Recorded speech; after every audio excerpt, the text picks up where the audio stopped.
Hello, good evening. Police in Bali are trying to identify the 3 suicide bombers who killed at least 26 people in yesterday's terror attacks. The full horror of the explosions has emerged today in new video footage showing the moment one of the bombs went off in a restaurant packed with tourists. The authorities believe the attacks have all the hallmarks of Al-Qaeda sympathisers. Our Asia correspondent John Irvine is in Bali tonight. His report contains images some viewers may find disturbing. This backpacker will be of particular interest to investigators, because not long after he leaves the picture, and as the man with the home video keeps rolling on the beach restaurant, all of a sudden, it happens. I'm not actually videoing.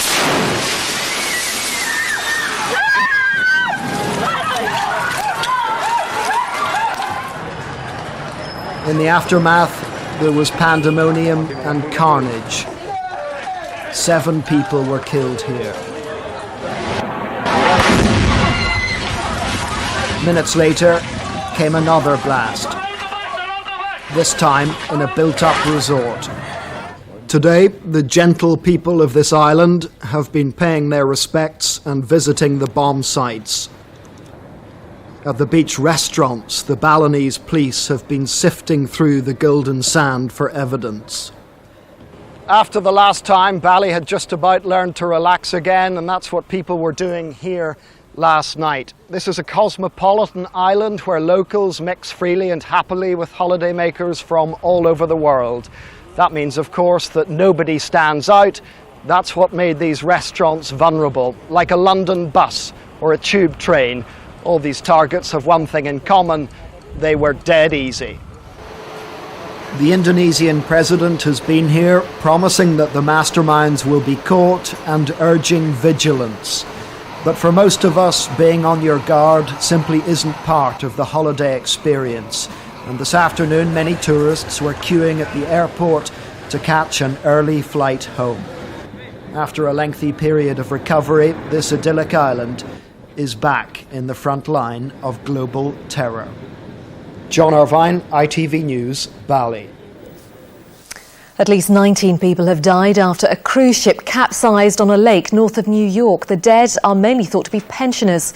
The boat overturned on Lake George, some 200 miles north of New York, in the middle of the afternoon.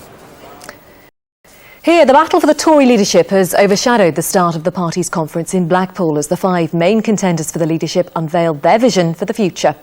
The polls suggest Ken Clarke poses the biggest threat to the front-runner David Davis if he can make it through the knockout ballots of MPs. But other contenders are adamant the race is still wide open.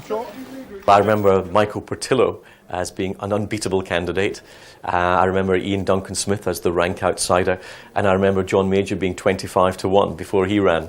The one thing you can be sure about in a Tory leadership contest is that it will be less than predictable. Football, and Chelsea underlined their dominance of the Premiership with an emphatic 4-1 victory over Liverpool at Anfield, their 8th win out of 8 in the league. Frank Lampard gave Chelsea the lead with a penalty before Steven Gerrard equalised for the Reds. Didier Drogba added a second, with Joe Cole scoring the 3rd.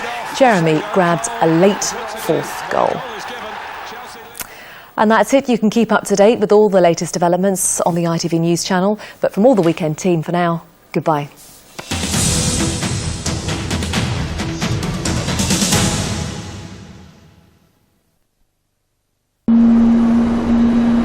ITV National Weather, sponsored by Powergen.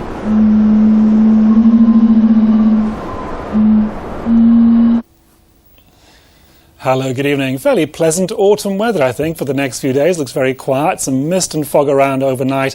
Dry days with sunny spells coming through for most of us. A chilly night tonight. A wide range of temperatures where you keep patches of cloud. Temperatures 8s and 9s, even 10 in the northwest, where the cloud is thick enough for a spot of rain. But where the clear spells develop, that's where it's going to get chilly, down to around 4 or 5 degrees. And that's where the fog patches are most likely overnight. The Midlands, eastern parts of Wales, down in towards the southeast, maybe northeast England too. Watch out on the roads. Some mist and fog around. So a misty start for some tomorrow morning, but it will turn out to be a generally dry day. Some sunny spells, not as sunny as it was for some of us today, but a basically dry day, and temperatures heading back towards the mid-teens. Positive energy from Powergen. He's the man behind the revolution changing school meals. Tomorrow, in an exclusive interview with GMTV, Jamie Oliver talks about what he hopes the government will do with his nutritional project. Is it good news? Yes, it's good news. Am I pleased? I'm very pleased. Jamie Oliver exclusively on GMTV tomorrow. The South Bank Show is next with the story of a musical genius, Maxim Vengerov, then a unique insight into Muslim Britain at 12:10. Mosque.